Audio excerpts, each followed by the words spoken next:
चौथे चरण में यूपी की सबसे हाई प्रोफाइल और दिलचस्प सीट बनी हुई है कन्नौज, क्योंकि सुब्रत पाठक यहां पर सीधी चुनौती दे रहे हैं उत्तर प्रदेश के पूर्व मुख्यमंत्री अखिलेश यादव को। सुब्रत पाठक जी हमारे साथ हैं। सुब्रत जी, आपने उनकी पत्नी डिंपल यादव को हराया था, कह रहे हैं इस बार बदला लेंगे। देखो, बदला लेना ही इनकी नियति है और ये सदैव धमकी, गुंडई, यही इनकी राजनीति का चरित्र है। कुल मिलाकर उत्तर प्रदेश में राजनीति में अपराध को प्रवेश देने वाली ही ये समाजवादी पार्टी है। समाजवादी पार्टी ने उत्तर प्रदेश की राजनीति का अपराधीकरण किया है और इसीलिए आप देखो कि जब इनका चुनाव चल रहा होता है तो इसी प्रकार की बातें करते हैं। जैसे हमारे प्रधानमंत्री हों या हमारे नेता हमारी बात कहेंगे कि हम गरीब का मकान बनाएंगे, रोड बनाएंगे, हर घर तक जल पहुंचाएंगे, बिजली पहुंचाएंगे और तमाम एयरपोर्ट बनाएंगे, एक्सप्रेसवेज बनाएंगे और मतलब ये सब हम विकास के काम करेंगे। तो ये बात बोलते हो, ये क्या कहते हैं कि हमारी सरकार आएगी तो हम सूची बनाएंगे। तो मैंने कुल मिलाकर जब चुनाव इनका विधानसभा का चल रहा था तो इनके लोग जा के भैया ने कही ये सूची बनावो, जो वोट न दे उसकी सूची बनावो, 10 तारीख के बाद देखिए, 10 को आई रही हमारी सरकार, 10 के बाद देखिए। तो कुल मिलाकर ये इनका मूल चरित्र है कि लोगों को धमकी देना और लेकिन ये भूल गए हैं कि ये सरकार में रहकर आप गुंडागर्दी कर सकते हो और बाकी आप एक आम आदमी से ज़्यादा कुछ हो नहीं। सुब्रत जी, अखिलेश यादव तो कैंपेन कर ही रहे थे आपके अगेंस्ट में, उन्होंने राहुल गांधी को भी बुलाया। तो ये जो दो लड़कों की जोड़ी है, पहले भी यूपी की जनता ने देखा, इस बार जब ज्वाइंट रैली हुई, आपको लगता है कुछ इम्पैक्ट होगा इसका? नहीं, इनका डर है, मुझे अच्छा लग रहा है। वो जिस प्रकार से इनको पहले बड़ा घमंड था, हम किसी को भेज देंगे कन्नौज से इनको हरा देंगे। इन्होंने पहले एक अपने किसी विधायक को टिकट देने की बात कही, फिर उनको नहीं दिया, फिर उसके बाद इन्होंने अपने भतीजे को भेज दिया, फिर उसकी भी काट दिया, फिर खुद ही लड़ने चले आए। वो समझ रहे थे कि जब पत्नी को हरा दिया तो फिर बचाई कौन है। तो कुल मिलाकर ये जो खुद लड़ने आए हैं तो उसका मूल कारण ही केवल यही है, बदला। तो समझ रहे थे ना कि चुनाव यहाँ पर जो है और कोई फाइट ही नहीं कर सकता। चौथे चरण में मतदान की प्रक्रिया चल रही है। उन लोगों के बड़े बड़े दावे हैं कि हम 70 सीटें जीत रहे हैं, 79 सीटें हमारी आ रही हैं। लेकिन इन सब के बीच में अखिलेश यादव ने कहा है कि यूपी का जो एडमिनिस्ट्रेशन है वो उनको हराने के लिए लखनऊ से बड़े बड़े अधिकारी जो है कन्नौज में भेजे जा रहे हैं सुब्रत पाठक के लिए। आपको लगता है कि एक पूर्व मुख्यमंत्री, जबकि मॉडल कोड ऑफ कंडक्ट लगा हुआ है, पूरी तरीके से चुनाव आयोग चुनाव को मॉनिटर करता है, इस तरीके की चीज़ें हो सकती हैं या उनका डर है? ये देखो, ये उनका डर है और अच्छा, अब कब तक बेचारे ये ईवीएम मुन्नी की तरह बदनाम होगी? तो बहुत पहले से ही बदनाम है, तो कोई नया बहाना तो चाहिए। तो नया बहाना है कि सरकार ने हरा दिया। तो कुल मिलाकर हराने इनको जनता जा रही है इनके कारनामों के कारण से। अब ये चाहे राहुल को लाएं, चाहे संजय को लाएं, किसी को लेकर आए, पब्लिक इनको निपटाने जा रही है। सुब्रत जी, बड़ी बड़ी बातें जो है इंडिया अलायंस की तरफ से भी कही जा रही हैं। कहा यह जा रहा है कि तीसरे चरण के बाद राहुल गांधी ने यहीं आकर कहा कि मैं लिख के देता हूं कि एनडीए की सरकार नहीं बन रही है, प्रधानमंत्री नरेंद्र मोदी नहीं होंगे। ये हिंदुस्तान में कोई ब्रांड इतनी बार लॉन्च नहीं हुआ होगा जितनी बार राहुल गांधी लॉन्च किए गए, और हर बार लॉन्च होने के बाद में फुस, चंद्रमा तक तो छोड़ो, 2-3 बिल्डिंग तक भी रॉकेट नहीं पहुंचता है।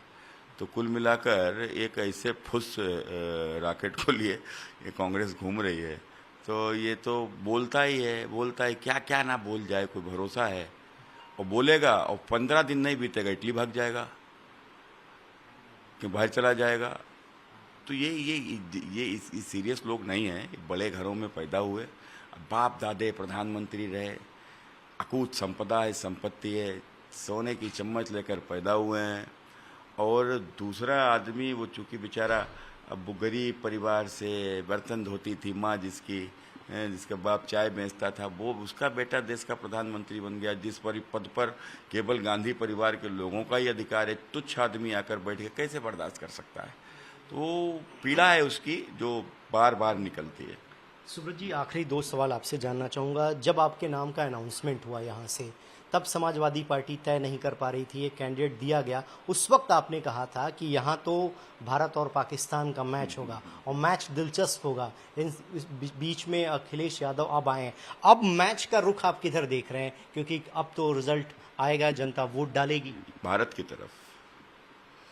मैंने कहा था ना, भारत पाकिस्तान का जब भी मैच वर्ल्ड कप में होता है तो भारत जीतती है। आप उठा के देख लो, हम तो जब से होश संभाला मुझे पहला 96 वर्ल्ड कप का याद है। यानी जो इंडिया वर्ल्ड अलायंस कप का पाकिस्तान है। नहीं, इंडिया अलायंस नहीं, मैं पर्टिकुलर अखिलेश यादव की बात कर रहा हूँ।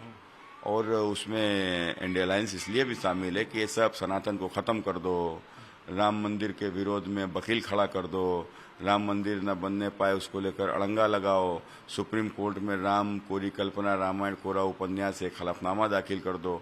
तो एक इस तरीके का जो एक पूरा जो इनका सिस्टम रहा है, रामचरितमानस को जलवाना, राम भक्तों के ऊपर गोली चलवाना, तो ये पूरा कुनवा ही कहीं ना कहीं जो आप देखो तो ये बिल्कुल हिंदुत्व सनातन का विरोधी है।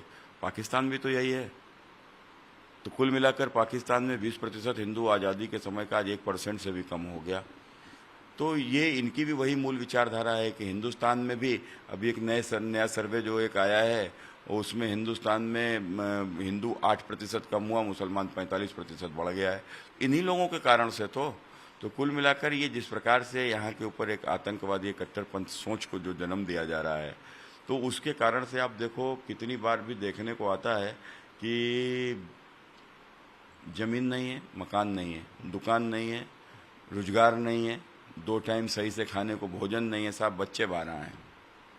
मेरा आखिरी सवाल आपसे, क्योंकि आपने मुलायम सिंह परिवार का जो गढ़ कहा जाता था उसमें सेंध लगाई थी, इस बार पिछले 1.5-2 महीने से आप लगातार जनता के बीच में हैं। मेरा आखिरी सवाल है, आप जनता की नब्ज़ को समझते हैं और गृहमंत्री ने यहाँ पर आकर रैली में आपके लिए कहा कि आप सुब्रत पाठक को जिताइए, बड़ा बनाने का काम मैं करूँगा। तो बड़े बड़े नेता आपके लिए भी कैंपेन किए, उन्होंने भी राहुल गांधी को बुलाया। आखिर में न्यूट्रल होके पलड़ा किधर जा रहा है, कल किसका भारी दिख रहा है? देखो, एक बात समझो आप कि मैं बहुत आभारी हूँ और बहुत सौभाग्यशाली हूँ कि मैं भारतीय जनता पार्टी का कार्यकर्ता हूँ, जिस कारण से अब मेरे पिताजी अगर बड़े आदमी नहीं हैं मुलायम सिंह के जैसे, अखिलेश के पिताजी के जैसे, तो इसमें मेरा भैया क्या दोष है? या आम आदमी के नहीं होते हैं तो उनका क्या दोष है? तो जरूरी को सबके पिता बड़े आदमी थोड़े ना हो सकते हैं। तो आदमी कुल मिलाकर जो बड़ा है क्या वही आगे बढ़ेगा, दूसरे को बढ़ने का अवसर नहीं मिलेगा क्या? तो कुल मिलाकर आज मुझे अच्छा लगता है कि आज इनको अखिलेश यादव को जो कुछ मिला सैफई परिवार के कारण से मिला, और आज मुझे जो भी मिला है या मिलेगा तो निश्चित रूप से हमारा कन्नौज और हमारे मोदी परिवार के कारण से। तो कन्नौज में मुकाबला बेहद दिलचस्प है। सुब्रत पाठक पूरी तरीके से कॉन्फिडेंट हैं कि जो पिछली बार नतीजे रहे वैसे ही नतीजे इस बार भी आएंगे। वीडियो जर्नलिस्ट अंकित के साथ रविकांत राय, टाइम्स ऑफ भारत, कन्नौज।